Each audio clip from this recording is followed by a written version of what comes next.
We're given the standard equation of a hyperbola and asked to graph and find the major components of the hyperbola. So the first thing we should recognize is that the form of the equation tells us whether we have a horizontal or vertical transverse axis. Notice our equation is in the form of y squared minus x squared, which means we'll have a vertical transverse axis, meaning our hyperbola will look something like this graph here below, where this is the transverse axis. Another way to think of this is the positive fraction is the y part of the equation, and therefore we'll have a vertical transverse axis. Now the transverse axis can also be called the major axis.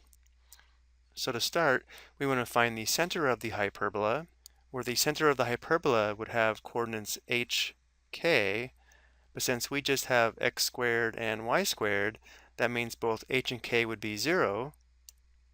Therefore, the center is at the origin with coordinates 0, 0. Next, the denominator of the positive fraction, or the first fraction, is equal to a squared. So we know a squared is equal to 16. And the denominator of the fraction that we're subtracting is b squared. So we know b squared is equal to 9. So if a squared equals 16, we're only concerned about the positive value of a. So a is equal to 4. And b squared is equal to 9. So the positive value of b would be b equals 3. Now using the value of a, we can find the vertices, which should be the endpoints of the transverse or major axis.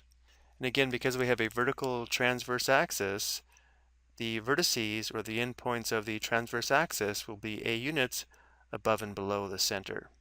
And since a is equal to 4, one vertex would be 4 units below the center, which would be here, and one vertex would be 4 units above the center, which would be here.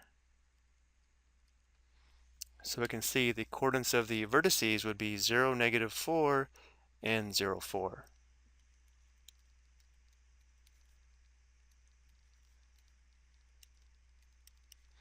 Let's find the foci later. Let's go to the endpoints of the conjugate or minor axis. These endpoints would be b units to the left and right of the center, again since we have a vertical transverse axis. Notice how the length of the conjugate axis is equal to 2b units, where the center is the midpoint. So if we go left and right b units from the center, we'll have the endpoints of the conjugate axis. And since b is equal to 3, one endpoint would be here, the other endpoint would be here. So the coordinates would be negative 3, 0, and 3, 0.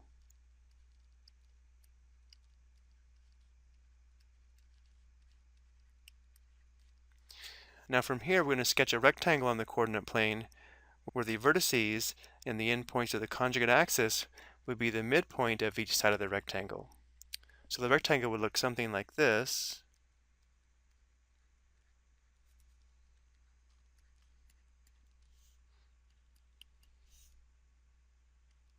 This rectangle is very helpful for sketching the asymptotes of the hyperbola.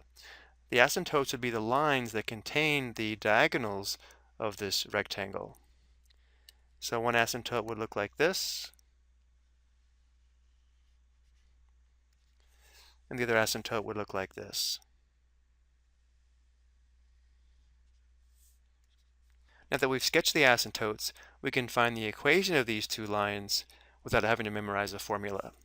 So if we want to use the slope-intercept form of a line, or the form y equals mx plus b, where m is the slope and b is the y-intercept, notice that both lines have a y-intercept of 0, so b is 0, which means if we find the slopes of these lines, we can then find the equations of the asymptotes. Let's first consider the line with the positive slope, or this line here. If we consider the point here at the center of the hyperbola and this point here at the corner of the rectangle, notice how we would go up 4 units, which is actually A, and right 3 units, which is actually B. So the slope of this line would be 4/3. Therefore, the equation of one asymptote would be y equals 4/3 x.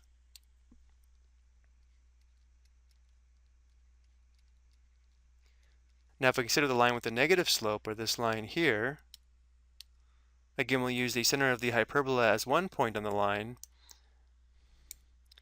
And now if we use this point to find the slope, notice how we would go down a units and right b units, which means this line has a slope of -4 divided by 3, or -4/3. So the equation of the other asymptote would be y equals -4/3 x. And now for the last step, we want to find the coordinates of the foci. Notice how the foci will be c units above and below the center, again since we have a vertical major axis. So to find the value of c, we'll have to use the equation c squared equals a squared plus b squared, since we know a squared and b squared. So let's go ahead and find c on the next slide. We would have c squared equals a squared, or 16, plus b squared, or 9. So we have c squared equals 25. We're only concerned about the positive value of c, so we'll take the principal square root. So we have c equals the square root of 25. But of course 25 is equal to 5 times 5, so we have c equals 5. So this tells us the two foci will be 5 units above and below the center. So one focus would be here, and the other focus would be down here, 5 units below the center. So the coordinates would be 0, -5, and 0, 5.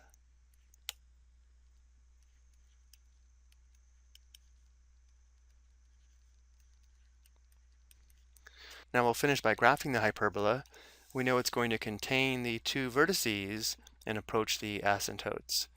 So the hyperbola would look something like this.